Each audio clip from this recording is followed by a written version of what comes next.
ஒரு நபர் மட்டுமே செய்யக்கூடிய பல செயல்கள் பரிசுத்த ஆவியாருக்குச் சுமத்தப்பட்டுள்ளன. பரிசுத்த ஆவியானவரின் நபர்தன்மையை நாம் மறுத்துவிட்டால் வேதாகமத்தின் பல பகுதிகள் அர்த்தமற்றதாகவும் அபத்தமாகவும் மாறிவிடும். உதாரணமாக 1 கொரிந்தியர் 2:10 இல் நாம் வாசிக்கிறோம். தேவன் அவைகளை தமது ஆவியினாலே நமக்கு வெளிப்படுத்தினார், ஏனெனில் ஆவியானவர் எல்லாவற்றையும் தேவனுடைய ஆழங்களையும் ஆராய்கிறார். இந்த வசனம் பரிசுத்த ஆவியானவரை தேவனுடைய ஆழமான காரியங்களை நமக்கு புரியவைக்கும் ஒரு வெளிச்சமாக மட்டும் காட்டவில்லை, மாறாக தேவனுடைய ஆழங்களை தாமே ஆராய்ந்து தாம் கண்டுபிடித்த விலையுயர்ந்த உண்மைகளை நமக்கு வெளிப்படுத்துகிற ஒரு நபராக காட்டுகிறது. வெளிப்படுத்தின விசேஷம் 2:7 இல் நாம் வாசிக்கிறோம். ஆவியானவர் சபைகளுக்குச் சொல்லுகிறதை காதுள்ளவன் கேட்கக்கடவன். இங்கே பரிசுத்த ஆவியானவர் நம் மனதுக்குள் வரும் ஒரு தன்மையற்ற அறிவுரையாக அல்ல, பேசுகிற ஒருவராக முன்வைக்கப்படுகிறார். தமது ஞானத்தின் ஆழத்திலிருந்து தேவனுடைய அரிய சத்தியங்களை தமது செவிகொடுத்த பணியாளனின் காதில் மெதுவாகச் சொல்லுகிற நபராக காட்டப்படுகிறார். கலாத்தியர் 4:6 இல் நாம் வாசிக்கிறோம். நீங்கள் குமாரராயிருக்கிறபடியால் தேவன் தமது குமாரனுடைய ஆவியை உங்கள் இருதயங்களில் அனுப்பினார், அவர் அப்பா பிதாவே என்று கூப்பிடுகிறார். இங்கே பரிசுத்த ஆவியானவர் விசுவாசியின் இருதயத்தில் தாமே கூப்பிடுகிறவராக காட்டப்படுகிறார். நம்முள் குமாரத்துவ நிச்சயத்தை உண்டாக்கும் ஒரு தெய்வீக சக்தியாக மட்டும் அல்ல, நம்முடைய ஆவியோடே கூட நாம் தேவனுடைய பிள்ளைகள் என்று சாட்சி சொல்லுகிற ஒருவராக காட்டப்படுகிறார். ரோமர் 8:16 வேதாகமத்தில் பரிசுத்த ஆவியானவர் ஜெபிக்கிறவராகவும் காட்டப்படுகிறார். ரோமர் 8:26 இல் ஆவியானவரே சொல்லி முடியாத பெருமூச்சுகளோடு நமக்காக வேண்டுதல் செய்கிறார். இந்த வசனம் தெளிவாகச் சொல்வது என்னவென்றால், பரிசுத்த ஆவியானவர் நம்மை ஜெபிக்கத் தூண்டும் ஒரு தாக்கம் மட்டுமல்ல, நம்முள் தாமே ஜெபிக்கிற நபர். ஒவ்வொரு உண்மையான விசுவாசிக்கும் இரு தெய்வீக நபர்கள் ஜெபிக்கிறார்கள் என்ற சிந்தனை எவ்வளவு ஆறுதலானது.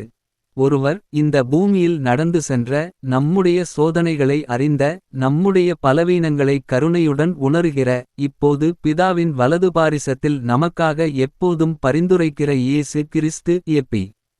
7:25 1 யோவான் 2:1 மற்றொருவர் அதே அளவுக்கு தெய்வீகமான பரிசுத்த ஆவியானவர். அவர் நம்மோடு தினமும் நடக்கிறார், நம்முள் வாசம் பண்ணுகிறார், நமக்கே தெரியாத நம்முடைய தேவைகளை அறிந்து நம்முள் இருந்தே பிதாவினிடத்தில் வேண்டுதல் செய்கிறார். இவ்விரு தெய்வீக நபர்களும் விசுவாசிக்காக ஜெபிக்கிறபடியால் அவனுடைய நிலை முழுமையான பாதுகாப்புடையதாக இருக்கிறது. யோவான் 15:26 இல் நாம் வாசிக்கிறோம். ஆறுதலாளர் வரும்போது அவர் என்னை குறித்து சாட்சி சொல்லுவார்.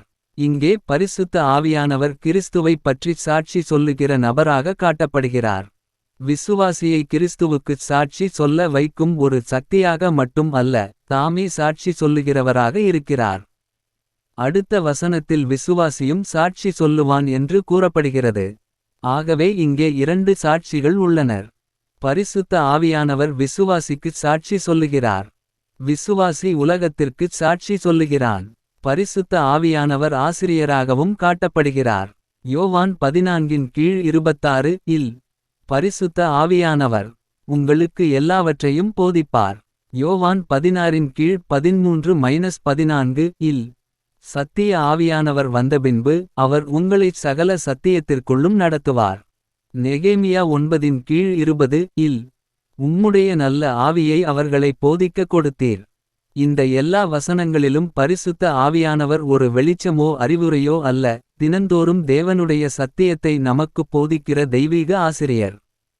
இயேசு கிறிஸ்துவில் மிகவும் எளிய விசுவாசிக்கும் கூட தேவனுடைய சத்தியத்தை புரிந்துகொள்ளும் வெளிச்சம் மட்டும் அல்லாமல், தினமும் தமக்கு தேவையான சத்தியத்தை போதிக்கிற தெய்வீக ஆசிரியர் ஒருவர் இருக்கிறார். 1 யோவான் 2:20-27 பரிசுத்த ஆவியானவர் தேவபிள்ளைகளின் வழிநடத்துபவராகவும் காட்டப்படுகிறார். ரோமர் 8:14 இல் தேவனுடைய ஆவியினால் நடத்தப்படுகிறவர்கள் தேவனுடைய புத்திரர். அவர் வழியை காட்டுகிற சக்தி மட்டும் அல்ல, நம்மை கையில் பிடித்து தேவன் விரும்புகிற பாதையில் மெதுவாக நடத்துகிற நபர். அதுமட்டுமல்ல, பரிசுத்த ஆவியானவர் கிறிஸ்துவுக்கான சேவையில் மனிதர்களை கட்டளையிடுகிற அதிகாரமுள்ளவராகவும் காட்டப்படுகிறார். அப்போஸ்தலர் 16 ஜூன் 7 இல் பரிசுத்த ஆவியினால் ஆசியாவில் வசனத்தை பிரசங்கிக்க தடை செய்யப்பட்டார்கள். இங்கே பரிசுத்த ஆவியானவர் பவுலும் அவருடைய சகாக்களும் செல்லவேண்டிய வழியை நிர்ணயிக்கிற அதிகாரமுள்ள நபராக இருக்கிறார். மேலும் சபையின் உயர்ந்த அதிகாரியாகவும் பரிசுத்த ஆவியானவர் காட்டப்படுகிறார். அப்போஸ்தலர் 13 கீழ் 2 இல் பரிசுத்த ஆவியானவர் சொன்னார், பர்னபாவையும் சவுலையும் எனக்காக பிரித்து வையுங்கள். அப்போஸ்தலர் 20 கீழ் 28 இல் பரிசுத்த ஆவியானவர் உங்களை மேற்பார்வையாளர்களாக வைத்தார். இங்கே வெளிப்படையாக தெரிகிறது, இது சாதாரண சக்தி அல்ல, தெய்வீக மகிமையும் அதிகாரமும் கொண்ட நபர். இந்த எல்லா வசனங்களிலிருந்தும் ஒரு நபர் மட்டுமே செய்யக்கூடிய பல செயல்கள் பரிசுத்த ஆவியானவருக்குச் சொல்கப்படுகின்றன என்பது தெளிவாகிறது. 3. ஒரு நபருக்கே உரிய பதவி பரிசுத்த ஆவியானவருக்கு கொடுக்கப்பட்டுள்ளது. யோவான் 14 கீழ் 16-17 இல் இயேசு சொல்கிறார், நான் பிதாவை வேண்டிக்கொள்வேன், அப்பொழுது அவர் உங்களோடே என்றென்றைக்கும் இருக்கும்படிக்கு வேறொரு ஆறுதலாளரை உங்களுக்கு கொடுப்பார். இயேசு தம்மை விட்டு போகப் போகிறார் என்று சொன்னபோது சீஷர்களின் இருதயங்கள் துக்கத்தால் நிரம்பின. அவர்கள் தனிமையையும் உதவியற்ற நிலையையும் நினைத்து கலங்கினர். அப்போது இயேசு அவர்களை ஆறுதல் கூறினார். நான் போகிறேன், ஆனால் உங்களை தனியே விட்டுவிடமாட்டேன். என் இடத்தில் வேறொரு ஆறுதலாளர் வருவார். இங்கே ஒரு கேள்வி எழுகிறது. இயேசு கிறிஸ்து தம்முடைய இடத்தை பிடிக்க வருபவர் வெறும் சக்தி அல்லது தாக்கம் மட்டுமே என்றால் இப்படி பேச முடியுமா? யோவான் 16 கீழ் 7 இல் நான் போவது உங்களுக்கு நன்மை, நான் போகாவிட்டால் ஆறுதலாளர் உங்களிடத்தில் வரமாட்டார். இது தெளிவாகச் சொல்கிறது. ஒரு தெய்வீக நபர் போகிறார், மற்றொரு தெய்வீக நபர் வருகிறார். இயேசு பிதாவினிடத்தில் நம்மை பிரதிநிதித்துவப்படுத்த போகிறார். பரிசுத்த ஆவியானவர் பூமியில் நம்மோடு இருக்க வருகிறார். இந்த வாக்குத்தத்தம், வேறொரு ஆறுதலாளர், இந்த காலத்திற்கான மிக பெரிய வாக்குத்தத்தம். இதுவே பிதாவின் வாக்குத்தத்தம். 1 கீழ் 4 IV ஒரு நபருக்கே உரிய விதமான நடத்தைகள் பரிசுத்த ஆவியானவருக்கு எதிராகச் செய்யப்படுகின்றன. ஏசாயா 63 கீழ் 10 இல் அவர்கள் அவருடைய பரிசுத்த ஆவியை துக்கப்படுத்தினார்கள். ஒரு சக்தியை துக்கப்படுத்த முடியுமா?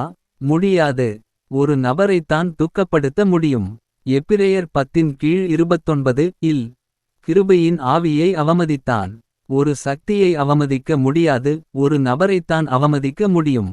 அப்போஸ்தலர் 5 கீழ் 3 இல் பரிசுத்த ஆவியினிடத்தில் பொய் சொல்லினாய். ஒரு நபரிடமே பொய் சொல்ல முடியும். மத்தேயு 12 கீழ் 31-32 இல் பரிசுத்த ஆவிக்கெதிரான தூஷணம் மன்னிக்கப்படாது. ஒரு நபரையே தூஷிக்க முடியும். இவ்வாறு பரிசுத்த ஆவியானவர் ஒரு நபர் என்பதை நிரூபிக்கும் 4 உறுதியான ஆதாரங்கள் நமக்கு கிடைக்கின்றன. ஆனால் கேள்வி இதுதான், நாம் கோட்பாட்டில் இதை நம்புகிறோம், ஆனால் நடைமுறையில் அவரை உண்மையாக ஒரு நபராக நடத்துகிறோமா? பலர் பிதா, குமாரன், பரிசுத்த ஆவி என்று பாடுகிறார்கள், ஆனால் அவர்கள் பாடுகிற வார்த்தைகளின் அர்த்தத்தை உணர்கிறார்களா?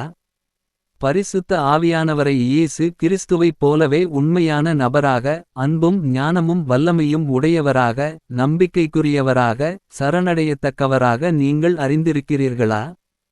பரிசுத்த ஆவியானவர் இந்த உலகத்திற்கு வந்தது இயேசு சீஷர்களோடு இருந்தபோது அவர்களுக்கு என்னவோ அதைப் போலவே நமக்காக இருக்கவே.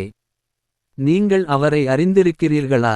2 கொரிந்தியர் 13 கீழ் 14 இல் வரும் அப்போஸ்தல ஆசீர்வாதத்தை நீங்கள் அடிக்கடி கேட்கிறீர்கள்.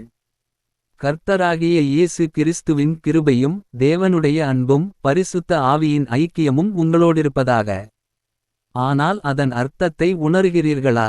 பரிசுத்த ஆவியின் ஐக்கியத்தை, கூட்டுறவை, நட்பை, துணைத்தன்மையை, நெருக்கமான தனிப்பட்ட சிநேகத்தை நீங்கள் அறிந்திருக்கிறீர்களா? இதில்தான் உண்மையான கிறிஸ்தவ வாழ்க்கையின் ரகசியம் இருக்கிறது. சுதந்திரமும் சந்தோஷமும் வல்லமையும் நிறைவும் நிறைந்த வாழ்க்கை. எப்போதும் நம்மோடு இருக்கிற நண்பராக பரிசுத்த ஆவியானவரை உணர்ந்து வாழ்க்கையின் எல்லா பகுதிகளையும் அவருடைய கட்டுப்பாட்டிற்குள் ஒப்படைப்பதே உண்மையான கிறிஸ்தவ வாழ்க்கை. பரிசுத்த ஆவியின் நபர்தன்மை என்ற உபதேசம் இயேசு கிறிஸ்துவின் தெய்வீகத்தன்மை மற்றும் பரிகார உபதேசங்களைப் போலவே கிறிஸ்தவ விசுவாசத்தின் அடிப்படை உண்மை. ஆனால் இந்த உபதேசத்தை வெறுமனே நம்புவது போதாது. பரிசுத்த ஆவியானவரை தாமே அறிந்திருக்க வேண்டும். இந்த அதிகாரத்தின் முழு நோக்கம் அதை மரியாதையுடன் சொல்லட்டும். என் நண்பரான பரிசுத்த ஆவியானவரை உங்களுக்கு அறிமுகப்படுத்துவதே.